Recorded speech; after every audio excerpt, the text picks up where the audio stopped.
Bien, estamos examinando los pliegos y documentos tipo que expidió la Agencia Nacional de Contratación Pública para la celebración de contratos de obra en proyectos de infraestructura vial. En la oportunidad anterior hice una especial referencia a las reglas de subsanabilidad que incorporó la agencia en el numeral 1.6 de estos pliegos tipo. Y en conclusión, me parece a mí importante tener en cuenta que debería la agencia en las futuras versiones de estos pliegos y documentos tipo que expidan, que debe hacerse claridad en lo que es modificar, complementar, adicionar o mejorar una propuesta, que por regla general debe estar prohibido, y lo que es subsanar un requisito. Yo señalé en la primera charla, cuando empezamos ese ciclo de conferencias, que para mí subsanar es presentar los soportes de una condición que fue ofertada. Entonces era importante que se hiciera esa diferenciación para que no se vaya a entender que las entidades estatales podrían permitir que se presenten documentos o que se cumplan requisitos que no fueron ofertados, condiciones que no fueron referidas en la oferta. La subsanación se refiere, insisto, únicamente a la presentación de los soportes de algo que se ofertó. También hice yo referencia a la oportunidad para presentar esos requisitos o esas condiciones que son subsanables, que debería ser por regla general el periodo de las evaluaciones para que la entidad estatal pueda realizar la evaluación integral de los ofrecimientos y poder trasladar las evaluaciones completas a los interesados. Bien, vamos a continuar entonces haciendo una revisión de los aspectos más importantes que considero yo deben referirse frente a estos pliegos y documentos tipo. En el numeral 1.9 se reguló lo relacionado a los documentos otorgados en el exterior.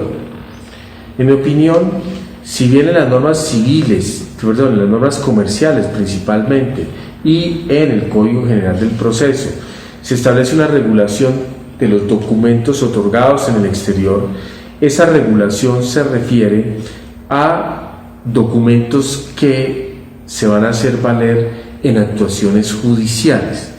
Por el contrario, en mi opinión, en el artículo 25 de la Ley 80 se establece que las entidades estatales no pueden exigir esa clase de formalidades, documentos con notas de presentación personal, autenticados y deben entenderse apostillados por regla general en la actuación contractual para seleccionar contratistas. Entonces era muy bueno que se revisara el punto hasta dónde esas disposiciones del Código de Comercio no están enderezadas o dirigidas a la constitución de sucursales en el país. Y para la presentación de ofertas no es necesario que las personas extranjeras jurídicas extranjeras constituyan una sucursal en nuestro país. Pueden presentar ofertas sin constituir una sucursal, basta con que tengan un apoderado autorizado para que lo represente judicial, extrajudicialmente aquí en el país. Bien, vale la pena que se revise porque en mi opinión el artículo 25, insisto, esa clase de condiciones y exigencias no deberían hacerse en las actuaciones administrativas contractuales.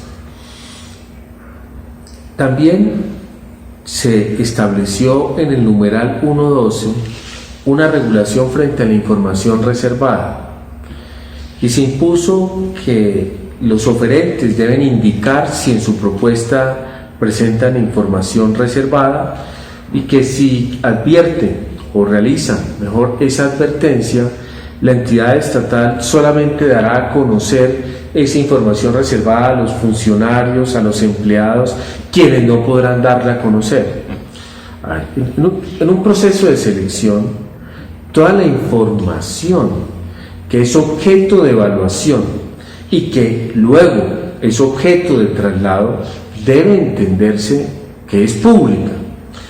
No puede un oferente decir, mire, mi información financiera, y así lo establecen las normas, es reservada. Entonces yo solicito que esa información no se haga a conocer a los demás oferentes, porque los demás oferentes tienen el derecho a verificar que la información presentada por el proponente financiera sea consistente, y también tienen el derecho a examinar si la entidad realizó o no en forma correcta la evaluación. Entonces, por eso debe entenderse que toda la información que es objeto de evaluación, tanto para cumplir un requisito mínimo del proponente habilitante o para cumplir un requisito mínimo de la oferta, debe entenderse que es una información pública. Entonces, la regla en realidad debería ser otra. Debería la agencia decir, mire, si es una condición que permita acreditar un requisito habilitante, o si es una condición que permita verificar si se cumple un factor de ponderación de la oferta, basta con que el oferente la presente para entenderse que acepta que pueda darse a conocer en general a los funcionarios, en general a los asesores, en general a los interesados en el proceso y en particular a los proponentes. Entonces, la regla debería ser diferente, porque tener oculta una información que permite evaluar la oferta, que permite determinar el cumplimiento de un requisito habilitante o la asignación de puntuación, vulnera el principio de transparencia. Entonces, me parece importante que esto en realidad en el futuro sea corregido. Se hizo también una regulación en el numeral 1.14 frente al conflicto de interés. Nuestra jurisprudencia ha aceptado que se establezcan unas prohibiciones y condiciones, que impidan la presentación de oferta frente a la existencia de conflictos de interés.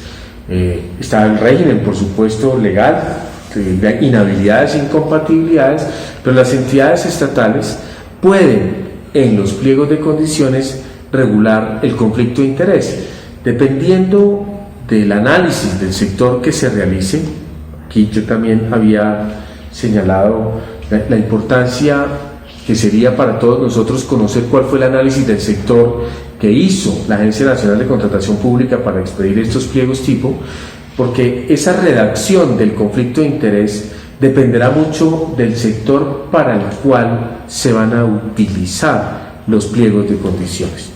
Pero en este caso quiero hacer el siguiente comentario. Bueno, ahí se regula el conflicto de interés, en mi opinión, de una manera inconveniente, porque se ordena, dice, entre otros casos y sin limitarse a ellos, se entenderá que se presenta conflicto de interés con la concurrencia de cualquier tipo de intereses antagónicos que puedan afectar la transparencia de las decisiones en el ejercicio del contrato de obra o llevarlo a adoptar determinaciones de aprovechamiento personal.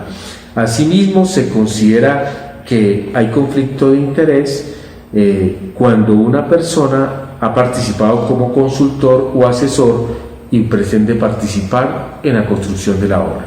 Lo primero que quiero decir es que cuando se redacta una prohibición, una restricción que comporta eventualmente la aplicación de una sanción, como es el rechazo de la oferta, no se puede ser general, no se puede decir que entre otros casos se considera que hay conflicto de interés en estos, no. Debe decirse de manera específica, taxativa, concreta, expresa cuáles son los hechos que generan el conflicto de interés, porque de lo contrario queda en manos del servidor público, del comité evaluador, del ordenador del gasto, que frente a cualquier circunstancia que a su juicio genere y en su opinión un conflicto de interés, el rechazo de la oferta, lo que los llevaría a tomar una decisión subjetiva. Entonces, es muy importante que la agencia entienda que esta clase de restricciones son taxativas, expresas, y que no puede permitirse ninguna posibilidad de interpretación analógica, como lo sugiere la redacción, y que deben en consecuencia detallarse uno a uno las circunstancias que la agencia considere que derivan en un conflicto de interés y que amerite el rechazo del ofrecimiento.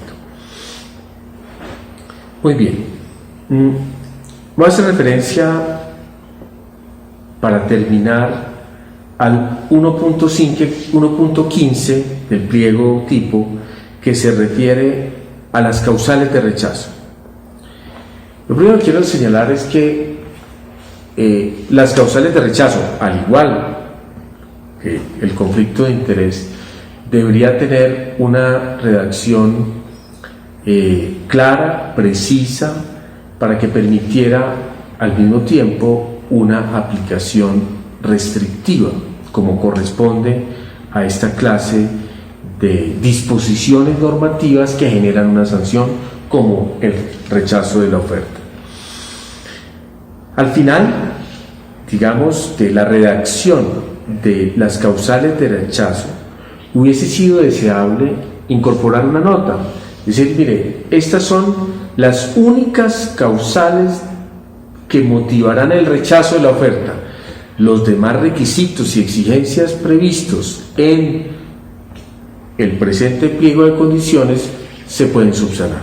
Eso sería lo ideal para que todos los oferentes sepan que por el único motivo que podrán rechazar su oferta serán por las causas y motivos que estén expresamente previstos en este numeral, y por supuesto, si se ha incurrido en una causal de inhabilidad, incompatibilidad, por supuesto, en los términos previstos en la Ley 80 de 1993 y en las demás disposiciones que contiene esta clase de prohibiciones y restricciones. Quiero hacer el comentario frente a las siguientes causales de rechazo. En el literal E de este numeral, del numeral 1.15, se impone que será causal de rechazo si el proponente no aclara, no subsana o no aporte los documentos solicitados por la entidad en los términos establecidos en la sección 1.6 de este pliego. Eso no es cierto. Digamos que no en todos los casos en los que el proponente no subsane o no aclare, su oferta debe rechazarse, porque es posible que lo que se le esté pidiendo aclarar o subsanar esté relacionado con la asignación de puntaje. Si se le está pidiendo una aclaración frente a un punto que genera puntuación, frente a un aspecto, un criterio, un requisito de la oferta que genera puntuación, y el oferente no lo aclara, no es que su oferta se rechace, la consecuencia es que no se le asignen los puntos. Si se le está pidiendo una aclaración frente a un requisito que no asigna puntaje, sino que es una condición habilitante del proponente o es un requisito mínimo de la oferta, y si el oferente no la aclara, eso sí genera el rechazo. Entonces, no siempre que se solicite a un proponente una aclaración o que subsane una condición que es subsanable y el oferente no lo haga, se genera el rechazo del ofrecimiento, no, porque es posible que esa condición no se refiera a un requisito habilitante o a un requisito que genere puntuación, caso en el cual la consecuencia no es el rechazo, sino simplemente que no se le asigne la puntuación correspondiente. También se impone en el literal F que es causal de rechazo que la inscripción, renovación o actualización del registro único de proponentes no esté en firme al finalizar el término para subsanación de documentos. Como señalé en el pliego, repitiendo la disposición de la Ley 1508, el término de subsanación previsto que se incorporó, insisto, repitiendo la disposición de la Ley 1508, es hasta el plazo de traslado de las evaluaciones. Entonces, lo que se impone aquí es que el registro único de proponentes debe quedar en firme hasta el término de traslado de las evaluaciones. Y efectivamente así también se impuso en unas disposiciones y recomendaciones que ha expedido la Agencia Nacional de Contratación Pública. Pero eso es absolutamente, en mi opinión, no voy a decir absolutamente ilegal, pero me parece que no se ajusta a nuestras normas, porque no se puede permitir, y así lo establece la ley, que un oferente acredite una condición ocurrida con posterioridad. Para mí es absolutamente claro que el RUP, el Registro Único de Proponentes, debe quedar en firme a la fecha de presentación de la oferta. Para mí es absolutamente claro que la información que se incorporó en una actualización para que pueda ser tenida en cuenta debe haber quedado en firme esa actualización al momento de presentar la oferta. Para mí también es absolutamente claro que para que pueda tenerse en cuenta la información que se adjuntó nueva en la renovación, debe haber quedado en firme al momento de presentar la oferta. Lo que ocurre es que en el caso de la renovación, si no ha quedado en firme, pero se presentó a tiempo por el interesado, seguirá estando inscrito y la evaluación deberá hacerse con la información contenida en la vigencia del RUP anterior. Y solamente se podrá tener en cuenta la información nueva presentada al momento de renovar si en la fecha de presentación de la oferta, es decir, en la fecha de cierre, esa renovación ha quedado en firme.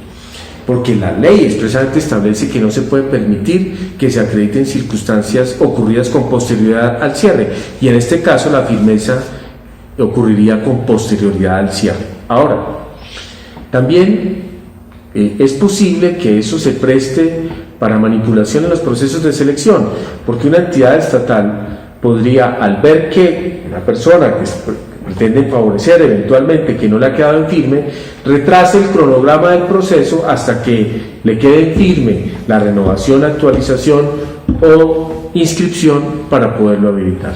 Y adicionalmente, por otra razón, la evaluación de las ofertas se hace dentro del periodo de las evaluaciones, no después del traslado.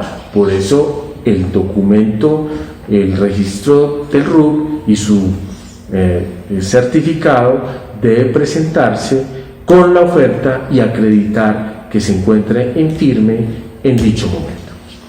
Muy bien. También se señaló que en el literal G que será causal de rechazo si el proponente no aporta información inexacta en los términos de la sección 1.11. Eso tampoco es cierto, o tampoco es acertado, mejor. Vamos, que no siempre que un oferente presente información inexacta, su oferta debe rechazarse, porque es posible que esa inexactitud no se haya presentado de mala fe. El proponente, por ejemplo, que en vez de decir que su contrato era de 1.000 millones de experiencia, luego se sabe dentro del proceso que valía 100 millones de pesos.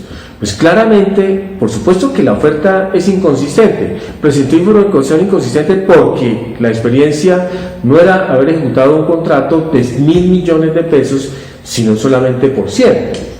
Pero a pesar de que en la oferta hay una información inconsistente, de ninguna manera podría entenderse que eso genere el rechazo de la oferta, porque esa información inconsistente, por el contrario, lo perjudica. Entonces debe entenderse que solamente será causal de rechazo si el oferente presenta una información inconsistente con el propósito, tiene la intención de cumplir con esa información inconsistente un requisito habilitante o con el propósito de recibir una mayor puntuación, porque de lo contrario no puede asignársele tal sanción de rechazo de la oferta. Muy bien. En el literal H se establece como causal de rechazo que el proponente se encuentre inmerso en un conflicto de interés insuperable. ¿Qué se entiende por conflicto de interés insuperable? Como señalaba ya hace un momento, las causales de conflicto de interés deben ser específicas y basta con que se presenten para que se genere el rechazo. No me parece conveniente establecer, digamos, una condición de que en ciertos casos el conflicto de interés pueda superarse.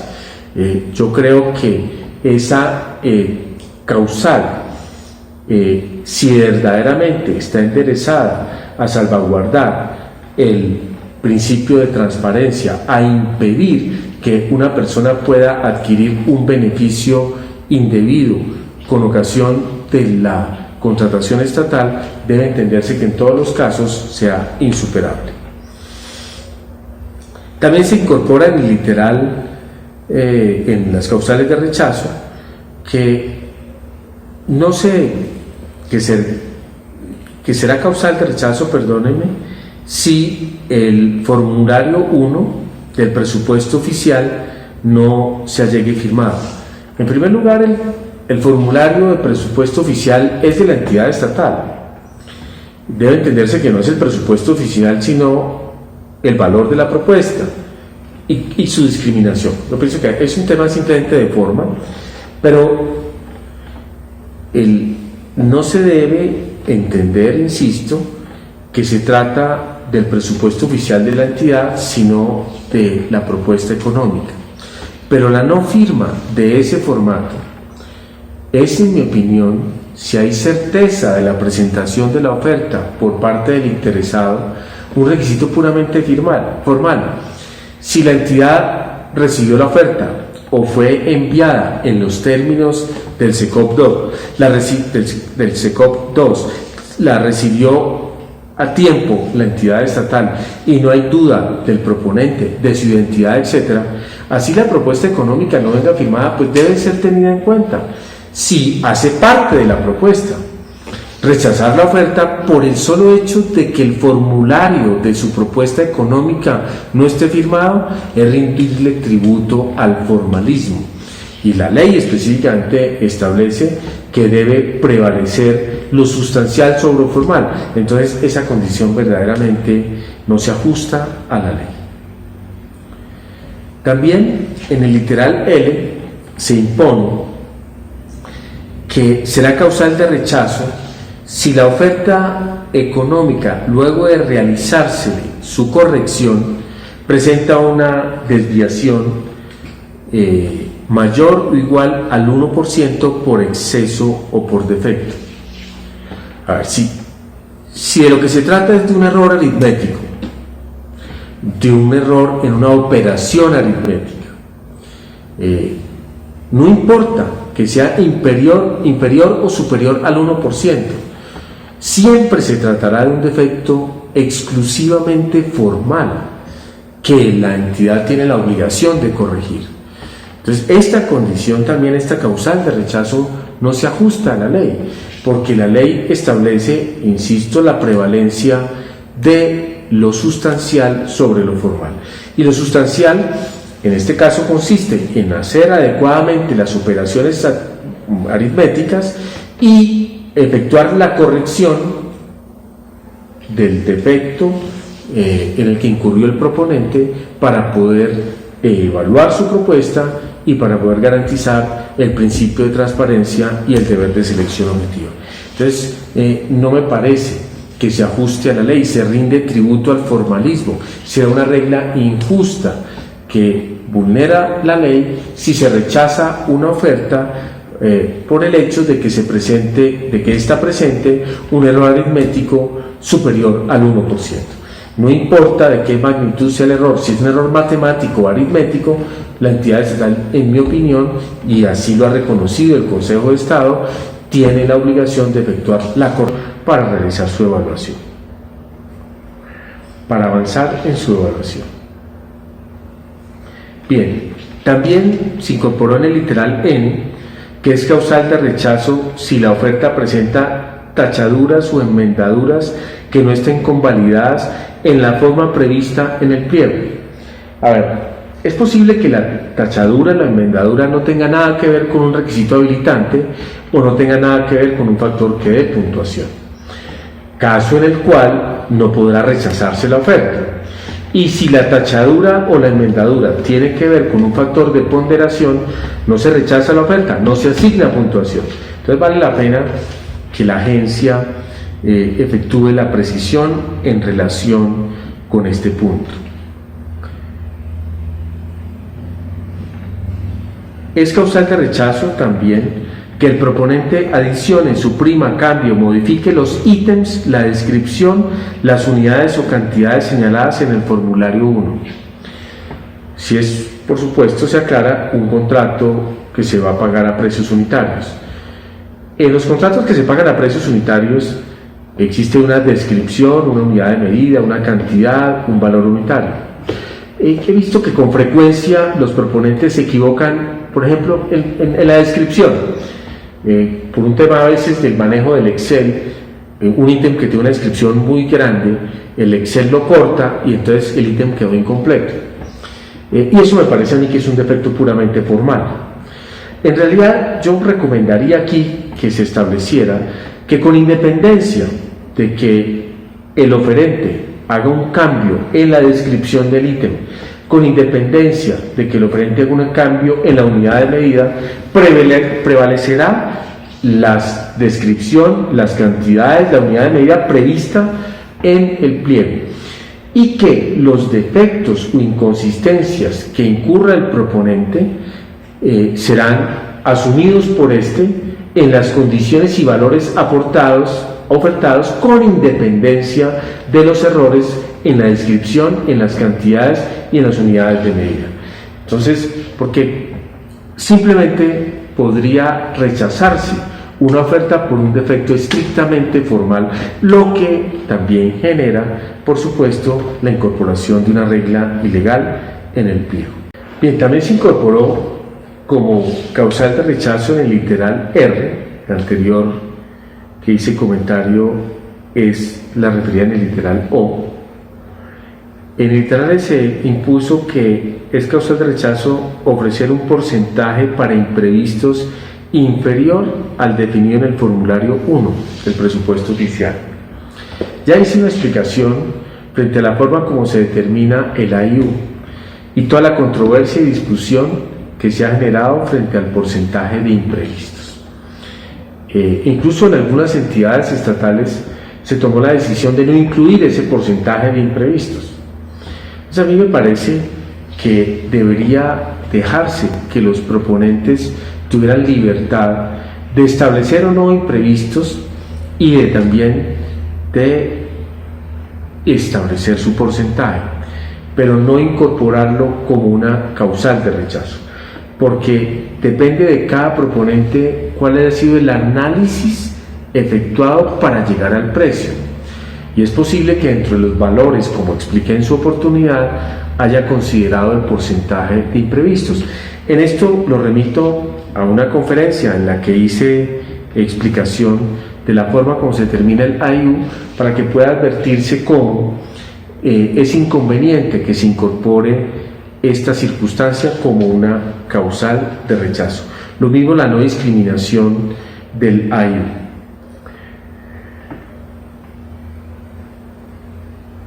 Muy bien. Yo creo, podría seguir haciendo algunos comentarios a otras causales de rechazo, pero quiero resaltar aquí un tema que referí en la primera charla. ¿Quién asume la responsabilidad de la redacción de estos pliegos tipo? Comenté algunas causales de rechazo que en realidad, en mi opinión, vulneran la ley. ¿Qué pasa si una entidad estatal, por ejemplo, rechaza un ofrecimiento porque el proponente presentó una información inexacta y a pesar de que debería entenderse que constituye causal de rechazo solamente si la inconsistencia está referida al cumplimiento de un requisito habilitante o al cumplimiento de un requisito que asigne puntuación de la oferta? A pesar de esa circunstancia, la entidad rechaza el ofrecimiento, a pesar de que la inconsistencia no se refiere a ninguno de estas dos condiciones, ni habilitantes del proponente, ni permite la asignación de puntuación de una condición de la oferta. Y la entidad entiende que como en el pliego tipo se estableció que cualquier inconsistencia de la oferta genera el rechazo, ¿qué pasaría si una entidad amparada en esta circunstancia rechaza la oferta y ese proponente demanda y la jurisdicción contenciosa considera que efectivamente ese rechazo fue indebido? ¿Quién responde? En este caso, deberá responder la Agencia Nacional de Contratación Pública, que fue la que incorporó esa causal de rechazo.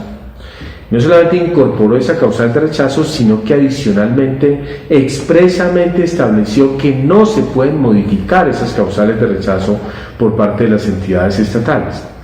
Ahí ven ustedes, y en todas las demás causales de rechazo frente a las cuales hice comentarios y me faltaron otros, ven ustedes o pueden advertir la inconveniencia de que la Agencia Nacional de Contratación Pública o en general se establezca como una condición obligatoria la utilización de esta clase de documentos en los proyectos. Me falta todavía, yo creo que un par de charlas para terminar. Falta todo lo relacionado con los criterios de selección de contratistas, los formatos y también las matrices que hacen parte de los pliegos y documentos tipo. Muchas gracias por seguirme y ver estos programas. Muy amables.